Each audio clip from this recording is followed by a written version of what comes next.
દર્શક, મને વિશ્વાસ નથી થતો 6 KT and consistent rank 3, rank 5, rank 2, again rank 2. Genuinely 6 KT હતી ને? હા સર, મારું રિઝલ્ટ બતાવો તૈયાર. બોલો વોટ્સએપ કે ઇન્સ્ટાગ્રામ કશું જ નહીં, સોશિયલ મીડિયાથી હાવ એમ ડિટેચ. હા, હું ફોન પણ સેમસંગ કરું વાપરતો, એમાંથી માત્ર કોલિંગ જ થાય. કેવી રહી કોલેજની લાઈફ? કોલેજમાં મજા જ કરી છે. પહેલા 2 ભાગમાં હતું મારું કોલેજનું લાઈફ હતી. પહેલા 2 વર્ષ બહુ મજા કરી, છેલ્લા 2 વર્ષ પછી એકેડેમિક્સમાં ધ્યાન આપ્યું, ભણવામાં. ઘણીવાર એવું થાય છે કે આપણે લાઇબ્રેરી જોઈન કરીએ તો ઘણા બધા ફ્રેન્ડ્સ મળી જાય અને 5-7 નું ગ્રુપ બની જાય. ચાલો કે લાલસોટ જઈએ કે ચાલો કે નીચે ચા પીવા જઈએ. હવે કે તારા ફ્રેન્ડ સર્કલ હતું ખરું? ઘણા લોકો હોય છે લાઇબ્રેરીમાં મારી સાથે હતા. સવારે 9-10 વાગે આવે, નાસ્તો કરીને પછી વાંચે, 11-12 વાગે પાછા જમવા જાય, પછી આવીને 2 કલાક સુઈ જાય, પાછા 4-5 વાગે ચા પીવા જાય, પાછા વાંચે સાંજે ઘડીક, અને પછી બપોરે સાંજે ડિનરમાં જાય, પછી સુઈ જાય. પછી પણ હું એવો માનો હતો, મને જે ટાઈમ ભગવાને આપ્યો એને મારે પરફેક્ટ યુઝ કરવો. તમે જેમ કીધું તમે ગાંધીનગર રહ્યા હતા, તો શું ગાંધીનગર રહીને જ તૈયારી કરવી જોઈએ કે ઘરેથી બી થાય છે? જરૂરી નથી. મેં પહેલા કરેલી ગાંધીનગર અમદાવાદ રહીને તૈયારી, પણ લાસ્ટ મેં જે જીએસ આપી એની મેં ઘરે મારો હોમટાઉન મોવા રહીને તૈયારી કરી. દર્શક, તમે નોટ્સ બનાવી હતી ખરી? હેન્ડ પોતાની નોટ્સ કે પછી ઝેરોક્સ કરાવીને જ? પોતાની બનાવેલી હતી પ્રીલિમમાં, અને મેન્સમાં મેં મારી શોર્ટમાં બધા સબ્જેક્ટમાં બનાવી હતી, અને એન્વાયરમેન્ટમાં અને બિલ્ડિંગ મટીરિયલમાં જે પ્રીવિયસ યરના સવાલ હોય એમાંથી અમુક વાંચેલું, અને એમાંથી હું મારો જવાબ શું લખીશ એ મેં મારો જવાબ લખીને એવી નોટ્સ બનાવેલી હતી. મેન્સમાં હું એ વાંચતો, પ્રીલિમમાં મારી બેઝિક બુક્સ હતી. અને એમાંથી તમારા પ્રમાણે કોઈ બી એસ્પિરન્ટ હોય કે તૈયારી કરતા હોય, એની ક્વોલિટી કેવી હોવી જોઈએ? આપણા શાસ્ત્રોમાં એક શ્લોક છે, આદર્શ વિદ્યાર્થીના 5 લક્ષણ: કાકચેષ્ટા, બકો ધ્યાનમ, સ્વાનનિંદ્રા, અલ્પાહારી, તથૈવચ ગૃહ ત્યાગ. ઘણીવાર છોકરાઓને દર્શક કેવું હોય કે મોટિવેશન કે ઇન્સ્પિરેશન હોય જ નહીં, કે શું કરવું, ડિમોટિવેટેડ હોય, અથવા તૈયારી ચાલુ કરે તો 5, 7, 8 દિવસ જબરદસ્ત એમ એનર્જી હોય, પછી એનર્જી હાવ ડાઉન થાય. એમના માટે તમે શું કહેશો? મનુષ્યના જીવનમાં રેલો જો આવતો રહેતો હોય તો આ વસ્તુ એ પહેલેથી જ નક્કી હોય કે પહેલેથી કે આ વસ્તુ કરવી છે, શું કામ કરવી છે. એ જો પહેલેથી નક્કી હોય તો પછી આવો સવાલ જ ન પેદા આપણે થાય. ગાંધીનગરની ભાષામાં એ જ કે રેલો આવવો જોઈએ. મારો રેલો આવતો નથી. ને હજી હવે હું અત્યારે પાસ થઈને જોઉં, મારા માટે સૌથી મોટું સેટિસ્ફેક્શન તો એ જ છે કે હવે મારા મમ્મી પપ્પા મારા ઉપર ગૌરવ લે છે સરસ કે તે અમારું નામ રોશન કરી નાખ્યું. તમે 2-3 લાઈનમાં છોકરાઓને કંઈક એવું હોય, એક એડવાઇસ આપવી હોય તો શું આપશો? ભગવાને બધાને સરખો જ સમય આપ્યો છે, તમારી સાથે તમારી જાત, તમને અને તમારી જેમ જે બધા મહેનત કરે છે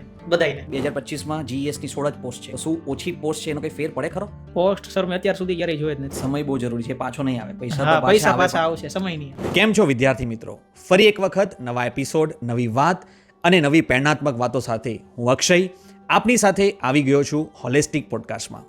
આ પોડકાસ્ટને આપ સૌએ જોરદાર પ્રતિસાદ અને પ્રેમ આપ્યો છે, તે બદલ આભાર. અમે સતત પોડકાસ્ટના માધ્યમથી એવા અનુભવી વિદ્યાર્થીઓ અને નિષ્ણાંતોને લાવતા રહીશું કે જેના દ્વારા તમારી સમક્ષ સિવિલ એન્જિનિયરિંગ જગતનું પ્રેક્ટિકલ નોલેજ અને ગ્રાઉન્ડ રિયાલિટી આપને દેખાતી રહે. ના કોઈ મોટી વાતો, ના કોઈ ખોટું માર્કેટિંગ, બસ સીધી અને સરળ તમારા કામની તમને સતત પ્રેરણા અને ભરપૂર જ્ઞાન મળે એવી વાતો સાથે ફરી એક વખત હું આપની સમક્ષ લઈને આવ્યો વધુ એક હોનહાર વિદ્યાર્થી, rank 2 road and building department executive engineer દર્શક હડિયા. આજે ઘણી બધી વાતો કરીશું, તેમના અનુભવો જાણીશું. તો શરૂ કરીએ હોલિસ્ટિક પોડકાસ્ટ.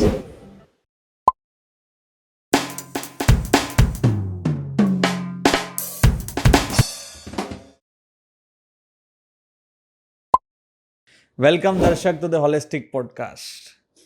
દર્શક, rank 19 irrigation 350, rank 3 GS 71, rank 5 Bhavnagar Municipal Corporation, again rank 2 GWSSB 28, and now again rank 2 GS 58, and you are executive engineer road and building department. How? I salute you દર્શક. કઈ રીતે આ possible છે બકા? Hard work, મહેનત, લગન. Hard work, મહેનત એક જ તે, લગન અને ડેડિકેશન એ એક. પણ કઈ રીતે, મતલબ rank 2 consistent, rank 2, rank 3 single digit rank? Formula હોય ને, એકવાર મેં રેન્ક લાવ્યો હોય, મેં મહેનત કરી હોય, મને ખબર હોય આ રીતે વસ્તુ થાય છે, દર વખતે પછી સેમ હાર્ડવર્ક અને મોટિવ હોવો જોઈએ, મારે આ વસ્તુ આ માટે કરવી છે, એ હોય તો પછી થઈ જાય. સરસ. હાલ દર્શક શું કરો છો તમે? હું ભાવનગર મહાનગરપાલિકામાં હાલ ડેપ્યુટી એક્ઝિક્યુટિવ તરીકે રોડ વિભાગમાં 2 વર્ષથી ફરજ બજાવું છું. તો કેવું લાગે છે 2 વર્ષ તમે ડેપ્યુટી એક્ઝિક્યુટિવ? ઘણું શીખવા મળ્યું, અને હજી આઈ હોપ ઘણું શીખવા મળશે અત્યારે અથવા તો આગળ જ્યાં જોબ કરીશ ત્યાં, અને એમાંથી હું મારી જાત ઉપર કામ કરીશ અને ઇમ્પ્રૂવ કરીશ. દર્શક, તમે મૂળ ક્યાંના છો? મૂળ મહુવા છે સર મારું નેટિવ. ઓકે. અને તમે સ્કૂલિંગ એવું ક્યાંથી કર્યું છે? સ્કૂલિંગ સુરતથી કર્યું હતું, પીપી સવાણી વિદ્યાધીશ કરીને છે, ત્યાંથી 11-12 કર્યું હતું, અને છેલ્લા 6-7 વર્ષથી મહુવા અમે શિફ્ટ થયા છે. એ પહેલાં અમે સુરત હતા. તો પપ્પા અને મમ્મી શું કરે છે તમારા? પપ્પા હીરામાં હતા પહેલા સુરત, પછી ત્યાંથી હમણાં મહુવા શિફ્ટ થયા, અત્યારે હીરામાં જ છે, અને મમ્મી પહેલેથી હાઉસવાઈફ છે. ઓકે. અને કોલેજ તમે ક્યાંથી કર્યું? કોલેજ સર MS યુનિવર્સિટીમાંથી કર્યું, અને હું 2019 પાસ આઉટ છું. ઓહો, એસીબીસી રેન્ક હતો તમારો? SCBC 4500 સમથિંગ હતો, અત્યારે યાદ નથી exact. અને કેવી રહી કોલેજની લાઈફ? બસ કોલેજમાં મજા જ કરી છે. પહેલા 2 ભાગમાં હતું મારું કોલેજનું લાઈફ હતી. પહેલા 2 વર્ષ બહુ મજા કરી, છેલ્લા 2 વર્ષ પછી એકેડેમિક્સમાં ધ્યાન આપ્યું, ભણવામાં. બહુ મજા કરી એટલે થોડું વિસ્તારથી કહી શકો? બહુ મજા એટલે બહુ અતિશય ફૂલ મજા. ભણવામાં ઓછું ધ્યાન દેતા અને મજા જ તો કરતા. કેટલા માર્ક્સ હતા તમારા first semester, second semester, third semester? First સેમમાં તો મારે 6 કેટી હતી. ઓહો. અમારે MS-માં ફર્સ્ટ સેમમાં 5 સબ્જેક્ટ હતા થિયોરિટિકલ, અને 4 વાયવા હતા. એ 4 9માં થઈને મારે 6માં કેટી હતી, અને સેકન્ડ સેમમાં પછી અમારે 8 હતા. અને દર્શક, મને વિશ્વાસ નથી થતો, 6 KT and consistent rank 3, rank 5, rank 2, again rank 2. Genuinely 6 KT હતી ને? હા સર, મારું રિઝલ્ટ બતાવવા તૈયાર છું. એટલે અમારે MS-માં કેવું હોય કે at the end of the year, first and second sem અથવા થર્ડ એન્ડ ફોર્થ સેમ 3 અથવા 3 કરતાં વધુ કેટી હોય તો D10 થઈ જાય. તો મારે પહેલા સેમમાં 6 કેટી અને બીજા સેમમાં કંઈક નવા 8 સબ્જેક્ટ, 14 સબ્જેક્ટની મેં એક સાથે પરીક્ષા આપીને ક્લિયર કર્યું. પછી ધીમે ધીમે પાસિંગ માર્ક્સ આવતા, અને થર્ડ ફોર્થ યરથી મારે 60 ઉપર ટકા આવે, એટલે ફર્સ્ટ ક્લાસને ડિસ્ટિંક્શન આવવા મળ્યું. ઓહો. તો કોલેજમાં પ્લેસમેન્ટમાં બેસવા મળ્યું હતું ખરું? પ્લેસમેન્ટમાં બેસવા મળ્યું હતું, પણ ઘરેથી ના હતી, કેમ કે આપણે થર્ડ યરમાં પ્લેસમેન્ટ આવતું ને થર્ડ યરના એન્ડ સુધીમાં 60% ઉપર એગ્રીગેટ હોય તો સારી કંપનીમાં પ્લેસમેન્ટ મળતું, પણ એ મારે થતા નહોતા. એટલે પહેલેથી ક્લિયર હતું કે પ્લેસમેન્ટમાં થશે તો પછી એવી કંપનીમાં થશે જેમાં ઓછું પગાર આપે, 15-20 હજાર. એમાં ઘરેથી મારા પપ્પાની ના હતી કે એવી કંપનીમાં જવા કરતાં ગવર્મેન્ટની તૈયારી કરી, બીજું કંઈ બેટર કરવું સારું છે. એટલે પહેલેથી ખબર હતી પ્લેસમેન્ટ થવાનું છે નહીં. તો જોવા જઈએ તો જે થયું એ સારું જ થયું. હા, જે ઓબ્વિયસલી જે થયું એ સારું જ છે. કેમ કે હા, જે તે સમય સારું ન લાગતું હોય, પણ અત્યારે આપણે પાછળ ફરીને જોઈએ તો કે ઓકે, જે થયું એ બરોબર જ થયું છે. અને હજી હું એમ કહું કે પહેલામાં મને કેટી, મને એનો હજી અફસોસ નથી, કેમ કે ત્યારે મેં જેવી મજા કરી એ મને યાદ નથી મેં ભૂતકાળમાં જ્યારે કરી છે, હવે આ આગળ ક્યારેય થશે. બરાબર. એ બેટર જ છે. તો એ કેટી આવી અને પછી તો એ વિચારી લીધું કે ગવર્મેન્ટમાં જવું છે? કયા યરમાં તો ડિસિઝન લીધું કે યસ મારે? સેકન્ડ યરના એન્ડમાં પ્લેસમેન્ટ આવવાના છે ને એ બધી ખ્યાલ હતી, પણ પ્લેસમેન્ટમાં મારું સારું નહીં થાય, એટલે મારે એની સિવાયનો કોઈ રસ્તો કાઢવો પડશે. એટલે મેં ગેટ અથવા તો ESE વિચારવાનું સ્ટાર્ટ કર્યું. બરાબર. તેના ક્લાસ કર્યા અને તેની હું તૈયારી કરતો. પછી ફોર્મ GPSCની પરીક્ષાઓ બહાર પડી. હું ફાઇનલ યરમાં હતો ત્યારે 250 જેટલી કે ક્લાસ 1, 2ની રિઝલ્ટ આવ્યું હતું. ત્યારે મને કે લાગ્યું કે GPSCમાં સિવિલ એન્જિનિયરમાં સારી રેન્ક, સરસ જોબ મળી શકે એમ છે. પછી કોલેજ પૂરું થયું પછી મેં મારા મમ્મી પપ્પા સાથે વાત કરી, હું ESE કરવા જાઉં દિલ્હી, તો એમણે ના પાડી કે નહીં, ગુજરાતની બહાર જવું નથી, ગુજરાતમાં રહીને જે સારું કરી શકતો હોય તો કરે. પછી મેં GPSCનું વિચાર્યું, GPSCમાં ક્લાસ 1, 2ની તૈયારી કરશો ને પાસ કરશો. પણ સરસ વિચાર્યું કે ઓબ્વિયસલી એક્ઝિક્યુટિવ એન્જિનિયર એ પણ road and building department, it is I think way better than an engineering services. મને એવું પર્સનલી લાગે છે, કેમ કે I was also very hardcore aspirant for ESE. મારા દિમાગમાં બી એવું જ હતું કે બસ ઇન્ડિયન રેલવેઝ કે CPWD. બટ જ્યારે ગુજરાતની અંદર આપણે આવવું જોઈએ તો ગુજરાત જેવા ખાસા ઓછા રાજ્યો છે એ straightforward Gujarat engineering service એટલે પોતાની એન્જિનિયરિંગ સર્વિસીસ કન્ડક્ટ કરે અને સીધું એક્ઝિક્યુટિવ પોસ્ટ એક્ઝામ દ્વારા આપી દે. એ તો ઘણા બધા રાજ્યો છે એમાં સીધી ભરતી દ્વારા એક્ઝિક્યુટિવ નથી બનાતો. તમે maximum SDO, sub divisional officer તરીકે એટલે ડેપ્યુટી તરીકે તમે જોડાઈ શકો છો કરીને. દર્શક, વોટ ઇઝ યોર હોબી? શું છે તમારી હોબી? હોબી તો સર ક્રિકેટ જોવું એ છે. ફ્રી ટાઈમમાં ક્રિકેટ જોવું, પણ તૈયારી કે જ્યારે કરતો એટલા ટાઈમમાં હું એ હોબી છોડી દીધી હતી. જ્યારે મેન્સની પ્રિપરેશન કરતો હોઉં ત્યારે. કેમ, મતલબ ત્યારે મન નહીં થતું ક્રિકેટ જોવાનું? ના, કેમ કે જ્યારે હું તૈયારી કરતો ત્યારે એક જ ગોલ લઈને બેઠો હોઉં કે ભગવાને મને જે ટાઈમ આપ્યો છે એ ટાઈમમાં મારે મારું બેસ્ટ દેવાનું છે, અને એ ટાઈમમાં હું એ જ વસ્તુઓ કરીશ જેનાથી હું પરીક્ષામાં સારા માર્ક્સ લાવી શકીશ. હું ફોન પણ સેમસંગ, જે એન્ડ્રોઈડ ફોન હોય એ મૂકી દેતો ને સેમસંગ ગુરુ વાપરતો, એમાંથી માત્ર કોલિંગ જ થાય. તો બોલો વોટ્સએપ કે કશું ઇન્સ્ટાગ્રામ નહીં. કશું જ નહીં, કશું નહીં. સોશિયલ મીડિયાથી હાવ એમ ડિટેચ. હા તો લાઇબ્રેરી જોઈન કરી હતી આઈ ગેસ તમે? હા લાઇબ્રેરીમાં જ હું વાંચતો, ઘરે મારથી વંચાતું નહીં, એટલે જ્યારે પણ તૈયારી કરી ત્યારે લાઇબ્રેરીમાં જ કરેલી તો છે. શું હતો તમારો ડેલી રૂટીન, શું હતું તમારું? છેલ્લે આવડી આજે જીએસ પાસ કરી એમાં લાઇબ્રેરી સવારે 8 વાગે શરૂ થતી, હું 8 વાગે પહોંચી જતો અને રાતે 11-12 વાગ્યા સુધી રહેતી. તો ત્યાં સુધી વાંચતો ને પાછો ઘરે જઈને 1-1.5 વાગ્યા સુધી જ્યારે વાંચતો, પછી સવારે 6:30 વાગે એમ જાગી જતો. પછી એટલે બપોરે જમવા ઘરે જતો કે ડિનર કરવા ઘરે જતો? ખરો? બપોરે એમાં મારે લાઇબ્રેરીથી ઘરે જાવ 10 મિનિટ લાગતી સર જમવા. બરાબર. એટલે બપોરે અને સાંજે 10 આવવાની 10 જવાની, એમ થઈને ટોટલ એક દિવસની 40 મિનિટ થતી. એટલે એક દિવસની 40 મિનિટ તો 3 દિવસની 120 મિનિટ, એટલે 3 દિવસે 2 કલાક અને 30 દિવસે 20 કલાક. જો મને એક મહિનામાં 20 કલાક મળી જતી હોય તો મારે 20 કલાકનો યુટિલાઇઝ કરવા હું મારા પપ્પાને અથવા તો મારા ભાઈને કહેતો કે મને બપોરે ને સાંજે ટિફિન આપી જાય, ને એનું ટિફિન સાંજે લઈને હું ઘરે જતો. આનાથી મને મહિનામાં 20 કલાક મળતી, અને મારી સાથે જે કોમ્પિટિશનમાં હતા, જે તૈયારી કરતા, એના કરતાં મને દર મહિને 20 કલાક મળતી હોય એનું યુટિલાઇઝ કરીને પરીક્ષામાં સારા માર્ક્સ મેળવી શકું એવું હું વિચારતો. જબરદસ્ત કેલ્ક્યુલેશન છે. મતલબ તમે એક મતલબ સમયનો સદુપયોગ કર્યો છે. કોઈ એવું થતું કે સમય થોડો મતલબ વેસ્ટ કરી દઈએ તો રિગ્રેટ થતું ખરું? વેસ્ટ કરેલો જ નથી આમ તો મેં પહેલેથી.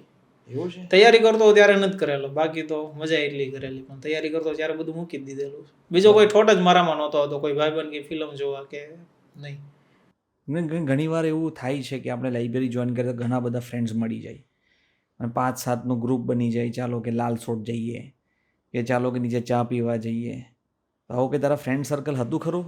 ના, હું વાંચતો જ્યારે ચા પીવા પણ ક્યારેય નથી ગયો નીચે. ઘણા લોકો હોય છે લાઇબ્રેરીમાં, મારી સાથે હતા, સવારે 9-10 વાગે આવે નાસ્તો કરીને, પછી વાંચે, 11-12 વાગે પાછા જમવા જાય, પછી આવીને 2 કલાક સૂઈ જાય, પાછા 4-5 વાગે ચા પીવા જાય, પાછા વાંચે સાંજે ઘડીક, અને પછી બપોરે સાંજે ડિનરમાં જાય, પછી સૂઈ જાય, પછી આવે. પણ હું એવામાં નહોતો.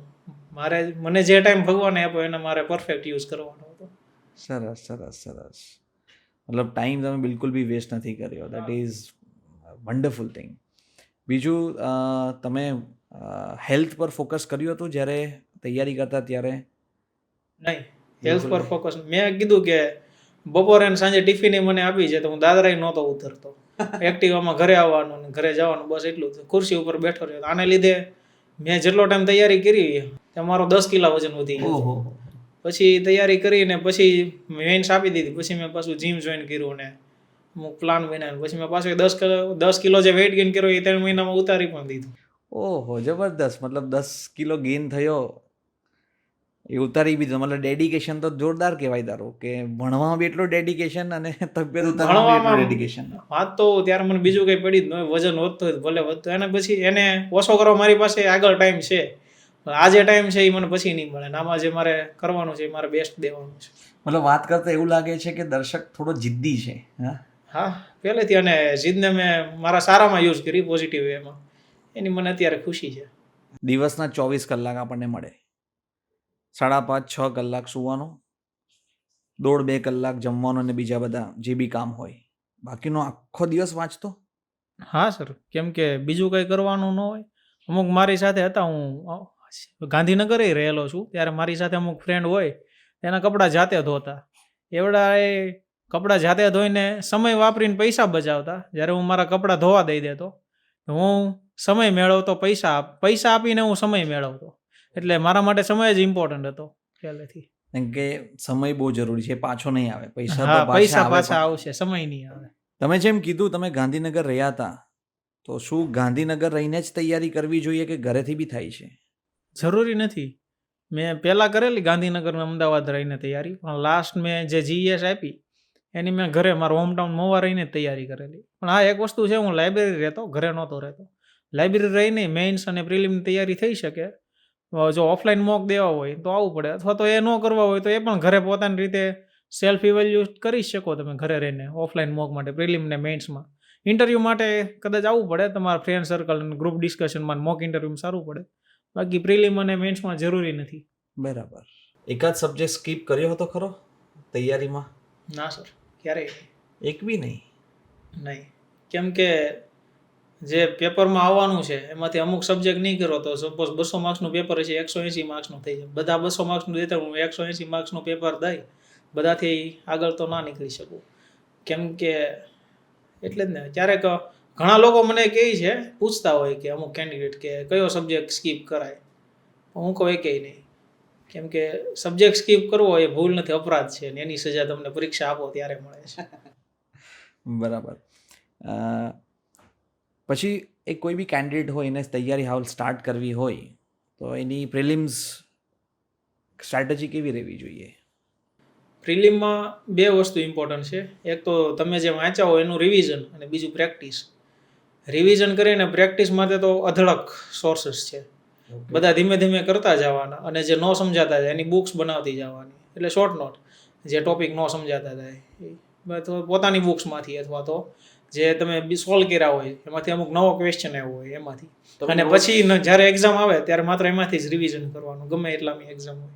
અને હું જ્યારે પ્રિલિમ કરતો ત્યારે દર વખતે નવી નવી બુક સોલ્વ કરતો. મારી જે બેઝિક સોર્સ હોય નોટ્સ એ તો એ જ રાખતો, પણ સાથે સાથે મેં કેટલી 4 થી 5 મિનિમમ બુક કરી નામ છે. કહી શકે કઈ કઈ બુક? ESE કરી છે, અતુલ કરેલી છે, બરાબર. પછી ભાવિકટ્ટી કરેલી છે, રામાનુથમ કરેલી છે, એસ એકેડમીનું મટીરિયલ આવે એ કરેલું છે, અને ગુપ્તા એન્ડ ગુપ્તા કરેલી છે. પછી હજી એક છે બંસલ નહીં, એટલી ખાસી બધી બુક્સ તમે સોલ્વ કરી હા, છે. પણ એની બુક હું વારંવાર સોલ્વ ન કરું. કેમ કે ઘણા લોકો એવા હોય છે કે અતુલ જ સોલ્વ કર્યા કરે છે. અતુલ સોલ્વ કર્યા કરે એટલે સવાલ વાંચીને જવાબ કહી દે, આ આવશે આપેલ બધા એમ. એનો કંઈ આગળ મિનિંગ રહેતો નથી. જો થોડું કંઈ ટ્વિસ્ટ આવ્યું તો પરીક્ષામાં તમારી પાસે કોઈ જવાબ રહેતો નથી. ફંડામેન્ટલ ક્લિયર હોવો બહુ જરૂરી છે. યસ. અરે આ કોન્ક્રીટ માટે સૌથી મહત્વની બે વસ્તુ કઈ? ક્યોરિંગ અને કમ્પેક્શન. જ્યારે આમાં કમ્પેક્શન છે એ રિવિઝન જેવું છે, અને ક્યોરિંગ છે એ પ્રેક્ટિસ જેવું છે. બરાબર. સરસ સરસ. આગળ 2025માં GESની 16 જ પોસ્ટ છે, તો શું ઓછી પોસ્ટ છે એનો કંઈ ફેર પડે ખરો?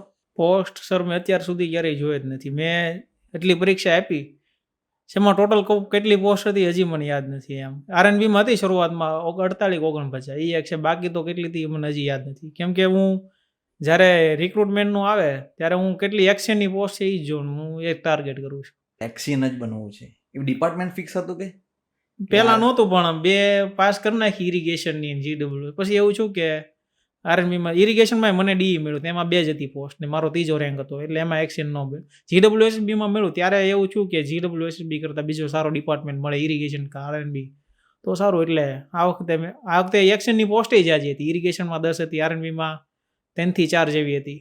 એટલે ટોટલ યાદ ન હોય મને, પણ હું એક્શનની જ યાદ રહીશ, મને ટોટલ નથી યાદ રહેતી. જબરદસ્ત. અને ક્યારે એવું લાગ્યું કે બસ હવે પ્રિપેરેશન છોડી દેવી છે, કે નહીં થાય મારાથી, કે એવું કંઈ ફિયર ઓફ ફેલિયર થયું ક્યારે? નહીં સર. કેમ કે હું જ્યારે પ્રિપરેશન કરતો ત્યારે મારા મગજમાં એક જ વસ્તુ હોય કે મારે જે મારું બેસ્ટ છે એ દેવાનું છે, પછી જે થાય એ મારા કંટ્રોલ બહારની વસ્તુ છે, પણ આ જે ટાઈમ છે એમાં મારે મારું બેસ્ટ દેવાનું છે. આઈ ગેસ એના જ કારણે આટલું સક્સેસ. હા, અને જે પાસ કરી છે અગાઉ મને ખ્યાલ હતો, અગાઉ મેં બેસ્ટ દીધેલું છે એટલે પાસ થઈ. આ વખતે હું બેસ્ટ દઉં, કદાચ પાસ થઈ જાય. એટલે જ્યારે વિચાર જ નથી આવ્યો કે આ વખતે નહીં થાય એવો. શરૂઆતમાં જ હું વિચારી લઉં કે આમાં પ્રિપરેશન કરાય, આમાં થાય એમ છે કે નહીં. જો મારો સવાલ આવે આ પ્રિપરેશન કરાય થઈ જાય એમ છે તો જ હું પ્રિપરેશન કરું, બાકી નથી કરતો. એટલે વચ્ચે એવો મને સવાલ જ પેદા નથી થતો. Very good. દર્શક, તમે નોટ્સ બનાવી હતી ખરી? હેન્ડ પોતાની નોટ્સ કે પછી ઝેરોક્સ કરાવીને જ? પોતાની બનાવેલી હતી પ્રિલિમમાં, અને મેન્સમાં મેં મારી શોર્ટ નોટ બધા સબ્જેક્ટમાં બનાવી હતી. અને એન્વાયરમેન્ટમાં અને બિલ્ડિંગ મટીરિયલમાં જે પ્રીવિયસ યરના સવાલ હોય એમાંથી અમુક વાંચેલું, અને એમાંથી હું મારો જવાબ શું લખીશ એ મેં મારો જવાબ લખીને એવી નોટ્સ બનાવેલી હતી. મેન્સમાં હું એ વાંચતો, પ્રિલિમમાં મારી બેઝિક બુક્સ હતી અને એમાંથી શોર્ટ નોટ. એટલે તો પોતાની નોટ્સ બનાવી છે ખરી? પોતાની નોટ્સ બનાવવી જોઈએ ખરી? હા, સારું પડે પોતાની નોટ્સ બનાવો. તમે જે લખ્યું હોય, જે કંઈક વિચારીને કંઈક સમજીને જ લખ્યું હોય, તો બીજી વાર રિવિઝન કરવામાં ઓછો ટાઈમ મળે, એટલે ઓછો ટાઈમ લાગે એમાં. જ્યારે બીજાની હોય તો અમુક વસ્તુ સમજાય ન સમજાય એવું થાય, ફેર પડે થોડોક. પોતાની બનાવી હોય તો સારું. તમારા પ્રમાણે વાંચવું અને લખવું કયું ઇમ્પોર્ટન્ટ છે? બંને. કેમ કે વાંચો એટલે પોતાનામાં ઇનપુટ આપવામાં, અને લખો એટલે આઉટપુટ. જે પ્રમાણે ઇનપુટ હોય એ પ્રમાણે જ તે આઉટપુટ આવશે. તો તમે લખતા પણ લખીને પ્રેક્ટિસ કરતા? યસ, હા, લખીને. થિયરી હોય તો થિયરી પણ લખીને. શરૂઆતમાં હું આમને વાંચતો, કોલેજમાં આવો ત્યારે બહુ વાંચતો. પણ પછી કોલેજમાં પેપરમાં ન લખાતું. પછી ધીમે ધીમે રિયલાઇઝ થયું કે આવું ઇનપુટ જાજુ આપું છું પણ આઉટપુટ નથી આવતું, એફિશિયન્સી ઓછી આવે છે, કંઈ કામનું નહીં. પછી મેં વાંચવામાં કઈ રીતે ઇફેક્ટિવ બને લખીને વાંચતો, અમુક એક્ઝામ્પલ હોય સોલ્વ કરતો, એ રીતે પછી ઇમ્પ્રૂવ કરેલું. એ રીતે પછી લખીને. લખવામાં શું વધુ મહત્વનું કે તમારી પાસે ટાઈમ ફ્રેમ છે, એમાં તમારે કયા ક્વેશ્ચન કવર કરવાના, કેવા તમે બેસ્ટ આપી શકશો, એ બધી સ્ટ્રેટેજી લખવામાં આવશે. રીડિંગમાં ઇનપુટ કઈ રીતે આપો તો આઉટપુટ મેક્સિમમ મળે. તમારા પ્રમાણે કોઈ બી એસ્પિરન્ટ હોય જે તૈયારી કરતા હોય એની ક્વોલિટી કેવી હોવી જોઈએ? આપણા શાસ્ત્રોમાં એક શ્લોક છે, આદર્શ વિદ્યાર્થીના 5 લક્ષણો. કાકચેષ્ટા, બકો ધ્યાનમ, સ્વાનનિંદ્રા, અલ્પાહારી, તથેવચ ગૃહત્યાગી. આદર્શ વિદ્યાર્થી 5 લક્ષણમ. આદર્શ વિદ્યાર્થીના 5 લક્ષણો કેવા હોય? કેમ કે કાકચેષ્ટા એટલે કાગડાની જેમ ચેષ્ટા, પ્રયત્નો કરતો હોવો જોઈએ. આપણે કાગડાની વાર્તા સાંભળી છે, કાગડાને પાણી નહોતું મળ્યું, ઘડામાં એક પછી એક પાણકા નાખતો જોઈએ, પાણી ઉપર આવી ગયું, પીતો જોઈએ. વિદ્યાર્થી હંમેશા પ્રયત્નો કરતા રહેવા જોઈએ. પહેલા એટેમ્પમાં ફેલ જાય, બીજા એટેમ્પમાં ફેલ જાય, પણ પ્રયત્નો જ્યારે મૂકવા ન હોવા જોઈએ. કેમ કે દર વખતે કંઈકનું કંઈક ગેઇન કરીને આગળ તે પાસ થશે અને કંઈક ઉપયોગમાં આવશે. પછી બકો ધ્યાનમ એટલે બગલાની જેમ ધ્યાન ધરવાનું. બગલો પાણીમાં હોય, ધ્યાન ધરતો હોય, તો નાની માછલી હોય એમાં એ નો ચાન્સ મારે, મોટી માછલી આવે એટલે એ ચાંચ મારે. એમ આપણે વિદ્યાર્થી જીવનમાં નાની માછલીઓ ઘણી છે. વાંચતા કોઈ ફ્રેન્ડ કે હાલની મૂવી જોવા જઈએ, કે પછી કોકના મેરેજ છે, કોકની પાર્ટી છે, આ બધી નાની માછલીઓ છે. એમાંથી આપણને શોર્ટ ટર્મ પ્લેઝર મળશે. જ્યારે એમાં ફોકસ ન કરે ને વાંચવામાં જ ફોકસ કરે ને એક્ઝામ પાસ કરે જે તે સારા માર્ક્સ છે, આ લોંગ ટર્મ પ્લેઝર છે. આ મોટી માછલી છે, મોટી માછલી તરફ ભાગવું જોઈએ. તદુપરાંત કાકચેષ્ટા, બકો ધ્યાનમ, સ્વાનનિંદ્રા. સ્વાનનિંદ્રા એટલે કૂતરો સૂતો હોય કેમ એલર્ટ હોય, એમ વિદ્યાર્થી એલર્ટ રહેવું જોઈએ. કે જે વાંચે છે એમાંથી નહીં આવે, કે શું રીતે ધ્યાન રાખવાનું, કેમ એલર્ટ રહેવાનું, કેવી ભૂલો ન કરવાની. આમ વિદ્યાર્થીએ એલર્ટ રહેવું જોઈએ. કેવી ભૂલો ન કરવાની, એક્ઝામમાં એ ભૂલો ન થાય અને વધારે માર્ક્સ લાવી શકે. આ સિવાય કાકચેષ્ટા, બકો ધ્યાનમ, સ્વાનનિંદ્રા તથા અલ્પાહારી. અલ્પાહારી એટલે ઓછું ખાવાનું એવું નહીં. આપણી બધી ઇન્દ્રિયો માટે આહાર અલગ અલગ છે. આપણી જીભ માટે આપણે ફૂડ છે એ આહાર છે, નાક માટે સૂંઘીએ આહાર છે, આંખ માટે જોઈએ આહાર છે, કાન માટે આપણે સાંભળીએ આહાર છે. એમ આપણે અલ્પાહારી એટલે ઓછો આહાર લેવાનો. આપણે કેમ ઘણા લોકો વાંચતા હોય આખા દીના, પછી કે હવે હું બહુ બોર થઈ ગયો છું, મારું શું કે રિફ્રેશમેન્ટ જોવે છે, એટલે 2 કલાકનું મૂવી જોઈ નાખે. તો એ આંખમાં વધારે આહાર આપ્યો. એમ આપણે જે મગજની સ્ટોરેજ કેપેસિટી છે એ લિમિટેડ છે. એટલે તમે જો આવો આહાર આપશો એમાંથી, તો જે ઇમ્પોર્ટન્ટ છે તમે વાંચ્યું છે, સતત રિવિઝન કરતા રહ્યા હશો, એ બધું ડિલીટ થઈ જાય ઓટોમેટિક. એટલે એ કાંઈ કામનું નથી. એટલે આહાર ઓછો આપવાનો, અલ્પાહારી. તથેવચ ગૃહત્યાગી. ગૃહત્યાગી એટલે ઘર મૂકીને પીજીમાં રહેવાનું એવું નહીં. ગૃહત્યાગી એટલે આઉટ ઓફ કમ્ફર્ટ ઝોન. તમે ઘરમાં હો ત્યારે બહુ કમ્ફર્ટ ઝોનમાં હો, બરાબર, પણ કમ્ફર્ટ ઝોનની બહાર રહેવાનું. કે અમુક કંઈક મારે 8 કલાક ઊંઘ જોઈશે જ તે, મારે બપોરે ચા પીવા જોઈશે જ તે, બપોરે સુવા જોઈશે જ તે. આ બધા કમ્ફર્ટ ઝોનની બહાર રહેવાનું. 6 કલાકની ઊંઘ ઇનફ છે. તમે કેટલા કલાક ઊંઘતા? હું તૈયારી કરતો જ્યારે 5.5 થી 6 કલાક, પણ 5.5 તો મિનિમમ ઇન્શ્યોર કરતો જ તે. શરૂઆતમાં હું તૈયારી કરતો ત્યારે મને લાગતું કે હું 4 કલાક સૂઈ લઉં, 5 કલાક સૂઈ લઉં, પણ એને લીધે પછી હેલ્થમાં ખરાબ અસરો પડવા માંડી. પછી લાગ્યું કે આનું કંઈ એટલો બધો ફેર પડતો નથી. 5.5-6 કલાકની ઊંઘ તો હોવી જ જોઈએ. ઘણીવાર છોકરાઓને દર્શક કેવું હોય કે મોટિવેશન કે ઇન્સ્પિરેશન હોય જ નહીં, કે શું કરવું, ડીમોટિવેટેડ હોય, અથવા તૈયારી ચાલુ કરે તો 5, 7, 8 દિવસ જબરદસ્ત એમ એનર્જી હોય, પછી એનર્જી હાવ ડાઉન થઈ જાય. તો એમના માટે તમે શું કહેશો? એ મનુષ્યના જીવનમાં રેલો જો આવતો રહેતો હોય તો આવી વસ્તુ ન થાય. એ પહેલેથી જ નક્કી હોય કે પહેલેથી કે આ વસ્તુ કરવી છે, શું કામ કરવી છે, એ જો પહેલેથી નક્કી હોય તો પછી આવો સવાલ જ ન પેદા થાય. આપણે ગાંધીનગરની ભાષામાં એ જ કે રેલો આવવો જોઈએ. મારો રેલો આવતો નથી. એ પહેલેથી જ્યારે માણસ તૈયારી કરે ત્યારે શરૂઆતમાંથી જ તે હોય. જો ક્યાંક અટકી જાય તો એ યાદ રાખે કે શરૂઆતમાં હું શું વિચાર્યું હતું તૈયારી કરવા ગાંધીનગર આવ્યા, કે શું કામ એક્ઝામ પાસ કરવી છે, એ વિચારતા રહી તો ફેર પડી શકે. આ સિવાય હું તૈયારી કરતો ત્યારે મારા મમ્મી પપ્પા માટે મારે કરવું છે એવું મને મગજમાં હતું. ને હજી હવે હું અત્યારે પાસ થઈને જોઉં મારા માટે સૌથી મોટું સેટિસ્ફેક્શન તો એ જ છે કે હવે મારા મમ્મી પપ્પા મારા ઉપર ગૌરવ લે છે સરસ. કે તે અમારું નામ રોશન કરી નાખ્યું વગેરે વગેરે. એટલે એનાથી મને વધારે ખુશી આવે. તદુપરાંત હું જ્યારે તૈયારી કરતો ત્યારે રોજ સાંજે મારા મમ્મીને મારા પપ્પાને ફોન કરતો, ફોન સાથે વાત કરતો. એનાથી બની રહેતો હા મારે કરવું છે, આમના માટે કરવું, મારા માટે કરવું છે. એટલે એ પ્રમાણે એટલે હવે એ સેટિસ્ફેક્શન અલગ જ છે. હા, એ મારા લાઈફમાં અત્યાર સુધીની જે ઇવેન્ટ થઈ છે એમાંથી સૌથી બેસ્ટ એ છે કે મેં મારા મમ્મી પપ્પાને મારા ઉપર ગૌરવ છે એ હું જોઉં છું અત્યારે. ઘણા ઓછા લોકોને નસીબમાં હોય છે, પણ હું નસીબદાર છું કે મને આ જોવા મળ્યું છે. નહીં, સરસ. હવે મેઇન્સની સ્ટ્રેટેજી કેવી હતી? જનરલી મારે એકદમ સટીક ક્વેશ્ચન પૂછવો છે તમને. મેઇન્સમાં પેપર 1માં એટલે સ્ટ્રક્ચરમાં સૌથી વધારે તકલીફ પડે, અને આઈ ગેસ સ્ટ્રક્ચરમાં તારા હાઈએસ્ટ માર્ક્સ છે. હા સર, આ વખતે હાઈએસ્ટ માર્ક્સ છે. તો પેપર 1માં શું સ્ટ્રેટેજી હતી? પેપર 1માં 100 અને એસે બે જે વિષય છે એમાં લોકોને તકલીફ પડતી હોય એ એટલા માટે કે ફંડામેન્ટલ ક્લિયર ન હોય. મેં સૌથી પહેલાં જ્યારે મેઇન સ્ટાર્ટ કરી હતી RNB GES 49 ભરતીની, તો ત્યારે 6 મહિના મેં પ્રિપેર કરેલી મેઇન. એમાંથી 2 મહિના માત્ર 100 અને એસેને આપેલા. 2 મહિના? ઓહો. 2 મહિના એટલે 33% ટાઈમ માત્ર 2 સબ્જેક્ટને. એમાં મારે ફંડામેન્ટલ ક્લિયર થઈ ગયા હતા અને પછી હું એની પ્રેક્ટિસ કરે રાખતો. અને હવે જ્યારે હું મેન્સની તૈયારી છેલ્લે કરી તો ત્યારે હું બહુ બોર થઈ ગયો થિયરી વાંચીને. જ્યારે 2-3 એક્ઝામ્પલ 100 કે એસેના કરી નાખું એ રીતે કરતો. એટલે એમાં ભૂલ, અને પ્લસ મેં મોક વધારે આપેલા, પ્રેક્ટિસ વધારે કરેલી. તેના લીધે મારે ભૂલ જે થઈ હોય એની મને પહેલેથી ખબર પડી જાય અને એવું એક્ઝામમાં રેક્ટિફાઈ કરી શકું અને વધારે માર્ક્સ લઈ શકું, તો માર્ક્સ ડિડક્ટ થતા બચાવી શકું. બરાબર. ઇન્ટરવ્યુની સ્ટ્રેટેજી શું હતી તમારી? ઇન્ટરવ્યૂમાં મોક ઇન્ટરવ્યૂ આપવાથી અને ગ્રુપ ડિસ્કશન કરવાથી ઇમ્પ્રૂવ થઈ શકે. આ ઉપરાંત જે વાંચ્યું એનું મનમાં વિચારા કરવાનું, કા સવાલ આવે આ પૂછશે તો હું આ જવાબ બોલીશ, એમાંથી આ પૂછાઈ શકે, એમાંથી આ બોલીશ. મગજમાં ક્વેશ્ચન ફ્રેમ કરતા રહેવાના. તમે કેટલા મોક આપ્યા હતા ઓફલાઈન અત્યાર સુધી 3 થી 4 આપ્યા છે બધી એક્ઝામમાં થઈને. મેં 4 મેઇન્સ આપેલી છે ટોટલ અત્યાર સુધી. પહેલી મેઇન્સ આપેલી પણ એમાં અત્યાર સુધી એકે મેઇન્સમાં હું ફેલ નથી ગયો. પહેલી મેઇન્સમાં પાસ થઈ ગયો હતો, એમાં મારે મેઇન્સમાં એટલા માર્ક્સ હતા કે ઇન્ટરવ્યૂમાં 0 માર્ક્સ હોત તોય DE બનત અને 45 માર્ક્સ હોત તોય એક્શન બનત. પણ એમાં હું ડોક્યુમેન્ટમાં વેરિફિકેશનમાં નીકળી ગયો. ACBCનો મારી પાસે દાખલો નહોતો જે તે માંગ્યો હતો.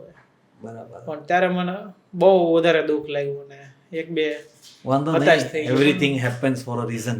હા, અત્યારે જોઉં છું તો મને લાગે છે કે જે થયું એ સારા માટે થયું. કેમ કે જો ત્યારે હું કદાચ પાસ થઈ ગયો 3 વર્ષ પહેલા તો કદાચ મારામાં અભિમાન આવી જાત, કેટલી નાની ઉંમરે પહેલી ટ્રાયમાં પાસ થઈ ગયો. એટલું બધું મેં જોઈ લીધું એટલે હવે કદાચ અભિમાન નથી આવતું મારામાં. નહીં સર, જે રીતે તમારો જે સ્વભાવ હું જોઈ રહ્યો છું, બહુ જ ઇન્ટ્રોવર્ટ પર્સન, ખાલી સટીક આપણે વાતો બી કરી ઓફિસના અંદર, એકદમ સટીક ટુ ધ પોઈન્ટ કે સાહેબ આ છે તો આ. એ બહુ મને બી તમારો સ્વભાવ તો બહુ જ ગમ્યો. અને આ બી મને તો ખબર જ નહીં હતી કે કોલેજમાં KT 6 KT, અને હજુ બી મને વિશ્વાસ નથી થતો, but it is remarkable achievement. કેમ કે બધું બદલી શકે છે સર, અને જો રિઝલ્ટ બદલવું હોય તમારે તો પછી જે પ્રોસેસ હોય એ બદલવી પડે. પ્રોસેસથી રિઝલ્ટ આવે છે. સેમ પ્રોસેસ કરતા જાઓ. અમુક લોકો હોય કે હું ઘણા ટાઈમથી તૈયારી કરું છું, 5 વર્ષથી તૈયારી કરું છું, પાસ થતો નથી, રિઝલ્ટ એનું આવે છે. એનો મતલબ પ્રોસેસમાં તમે કંઈક ગફલત કરો છો. પ્રોસેસ બદલશો તો રિઝલ્ટ આવશે. સ્ટાન્ડર્ડ બુક્સ વાંચી હતી ખરી કોઈ?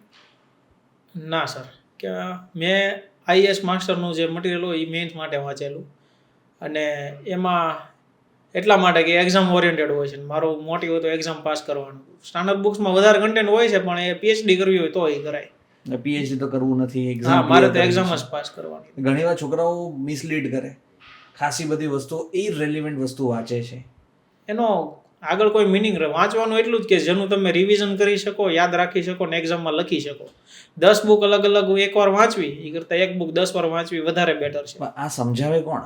હમણાં કેવું છે કે ટેલિગ્રામનો જમાનો છે, યુટ્યુબનો જમાનો છે, એટલી બધી શું કહો કે કન્ટેન્ટનો વિસ્ફોટ થાય છે કે છોકરો એને ડાયજેસ્ટ જ નથી કરી શકતો. તો આના માટે કંઈક નિયંત્રણ કરવા માટે શું કરવું જોઈએ? ઓપ્ટિમાઇઝ, કેમ કે કન્ટેન્ટ આજે તમે ગૂગલમાં સર્ચ કરો, યુટ્યુબમાં સર્ચ કરો કે તમે ટેલિગ્રામમાં એટલું બધું કન્ટેન્ટ છે, તો ક્યાં ને ક્યાં એઝ અ એસ્પિરન્ટ રિસ્ટ્રિક્ટ તો કરવું પડે ને. કન્ટેન્ટ ઓનલાઈન ફોનમાં વાંચવા કરતા એની પ્રિન્ટ કરાવીને વાંચશે તો એક તો જલ્દી ખબર પડશે ને બધાની પ્રિન્ટ તો નીકળશે નહીં. જે પ્રિન્ટ નીકળે એટલું જ વાંચવાનું. બરાબર. કેમ કે રિવિઝન પાછું થવું બી જોઈએ. હા, રિવિઝન વધારે ઇમ્પોર્ટન્ટ છે ને. બાકી રિવિઝન ના કર્યું હોય તો બધું નકામું. અને મેં આઈએસ માસ્ટર એટલે કે નથી કે આઈએસ માસ્ટર પાસ કરી વાંચે તો જ પાસ થાય એવું નથી. મેં પહેલાં આઈએસ માસ્ટર વાંચી હતી એટલે દર વખતે એક્ઝામ આવતી ગઈ એટલે એમાંથી રિવિઝન કરતાં કરતાં મેં દર વખતે એ વાંચીશ. લોકો મેડિજી કે બીજું અન્ય મટીરિયલ વાંચીને પાસ થયા જ છે. આઈએસ માસ્ટર વાંચે તો પાસ થાય એ જરૂરી નથી. દર્શક, હમણાં રિસેન્ટલી 2-3 વેકેન્સીઝ છોકરાઓ માટે ઓપોર્ચ્યુનિટી તરીકે છે, જેમ કે ઇરિગેશન 100, RNB 96 પોસ્ટ, ક્લાસ 2 બંને, અને GS આઈ ગેસ 16 પોસ્ટ જેવી છે. એના માટે અત્યારથી જ કોઈ એસ્પિરન્ટે સ્ટાર્ટ કરવું હોય તો કઈ રીતે સ્ટાર્ટ કરી શકે?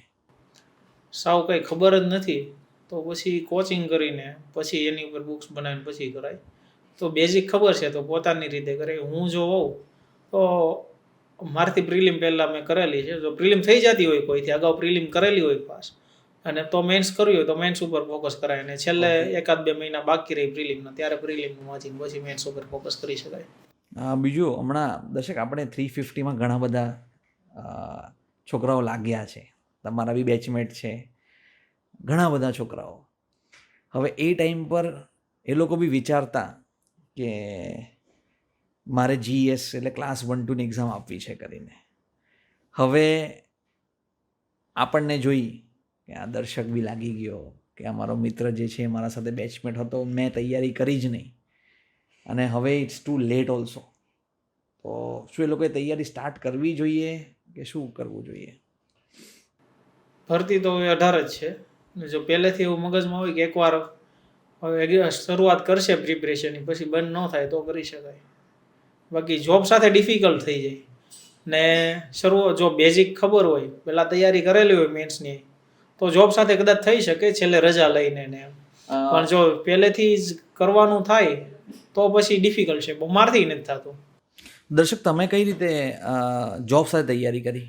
સૌથી પહેલાં RNBની પાસ કરી GS, ત્યારે જ મેં આમનામ જ કરી હતી અને ડોક્યુમેન્ટ વેરી ત્યારે મેં મેન્સ ક્લિયર કરી નાખી હતી. એટલે રિવિઝન જ મારે બીજી વાર, અથવા તો પહેલાં જ મેં જે પાસ કરેલી છે એ પ્રમાણેની સ્ટ્રેટેજી મને ખબર હતી, મટીરિયલ ખબર હતું, એટલે બીજી વાર ઓછો એફર્ટ લાગે. તો ત્યારે જોબ સાથે પછી આ ઇરિગેશનની અને GWSB બંને મેન્સ પાસ કરી ત્યારે પણ મેં રજા મૂકી હતી જોબમાં. અને દર્શક, તું ભણતી વખતે ડેલીનું કંઈ ટાર્ગેટ રાખે છે કે ડેલી ટાર્ગેટ કે વીકલી ટાર્ગેટ આટલું પૂરું થઈ જવું જોઈએ એવું કંઈ રાખતો ખરો? હા, રાખતો. એક સબ્જેક્ટ હું થ્રુઆઉટ નહોતો ખેંચ્યો હતો. મારે રોજના મિનિમમ 4 થી 5 સબ્જેક્ટ હું વાંચતો. 4 થી 5 સબ્જેક્ટ? હા, ને બધામાં ટોપિક રાખતો કે આ અઠવાડિયામાં મારે FM-માં આ 2 ચેપ્ટર થઈ ગયા હોય, SOM-માં આ, સ્ટ્રક્ચરમાં આ, RCC-માં સ્ટીલમાં. મેં આખી સ્ટ્રેટેજી જ બનાવેલી કે SOM એસે હોય તો એક દી એક કરવાનો ઓલ્ટરનેટિવ કરવાનો, FM સર્વે અને GT આ 3માંથી ગમે 3 દિવસે એક આવે, પછી FM અને BM હોય એ રોજ આવે, એના 2 સવાલ. એ રીતનું મેં મારો આખું પ્લાન બનાવેલું, હું એને ફોલો કરતો. અને એમાં પ્રોગ્રેસ શરૂઆતમાં એટલી ન દેખાય કેમ બધા સબ્જેક્ટમાં થોડું જ હોય. રિવિઝન માટે એફેક્ટિવ છે, કેમ કે એક સબ્જેક્ટ તમે લાંબો ટાઈમ વાંચો તો કંટાળી જાઓ, ને શરૂઆતમાં 2-3 કલાક ફોકસ કરીએ તો પછી ફોકસ ન થાય. એટલે આમાં 2-3 પછી ફોકસનો સબ્જેક્ટ બદલી જાય, એટલે પાછું ફોકસ મેન્ટેન રાખતો. બરાબર. તમારો ફેવરેટ સબ્જેક્ટ કયો? ફેવરેટ કોલેજમાં હતો જ્યારે RCC ફેવરેટ હતો, કેમ કે એમાં ડિઝાઇન આવડે કંઈ વાંચવું ન પડે ને ડિઝાઇન કોલેજમાં થઈ જાય પેપરમાં, એટલે વાંધો નહીં. પણ અત્યારે તો એકેયમાં વાંધો નથી, બધા ચાલે એક્ઝામ માટે તો. ઓકે, જે તમારે અચીવ કરવું હતું RNB એક્ઝિક્યુટિવ એન્જિનિયર, એ અચીવ કરી લીધું, અને આઈ ગેસ આનાથી ઉપરની પોસ્ટ તો એક્ઝામ દ્વારા તો ક્યાંય મતલબ પોસિબલ જ નથી. આગળ શું વિચાર છે? ઘણા લોકો એડમિનિસ્ટ્રેટિવ સર્વિસને એની તૈયારી કરતા હોય છે આગળ, પણ હવે હું એ કરવા જાઉં મારે હજી એના માટે 2-3 વર્ષ એક્સ્ટ્રા આપવા પડે કે સિવિલ એન્જિનિયર થકી આ જ આપી શકું. અને આગળ હજી એક્ઝામ આપવા બેસીએ તો અપેક્ષાનો તો ક્યારેય અંત નથી, અને આશા જ દુઃખનું કારણ બને છે. એટલે મારે આગળ એક્ઝામ નથી આપવાની. ઓકે, જીવનની એક્ઝામો તો શરૂ જ રહેશે, પણ જીપીએસસી યુપીએસસી ની નથી આપવાની. સરસ. તમે 2-3 લાઈનમાં છોકરાઓને કંઈ કહેવું હોય, એક એડવાઇસ આપવી હોય તો શું આપશો? ભગવાને બધાને સરખો જ સમય આપ્યો છે. તમારી સાથે ને તમને અને તમારી જેમ જે બધા મહેનત કરે છે એમ બધા પાસ થવાના નથી. એટલા ટાઈમનો જે બેસ્ટ યુટિલાઇઝ કરશે એ જ પાસ થશે. તમારી પાસે ટાઈમ છે, ચાન્સ છે, બેસ્ટ યુટિલાઇઝ કરો તો જ પાસ થાવ, બાકી નહીં થાવ. થેન્ક યુ દર્શક ફોર જોઈનિંગ વિથ અસ. બહુ મજા આવી ગઈ તમારા સાથે વાતો કરીને. Thank you sir.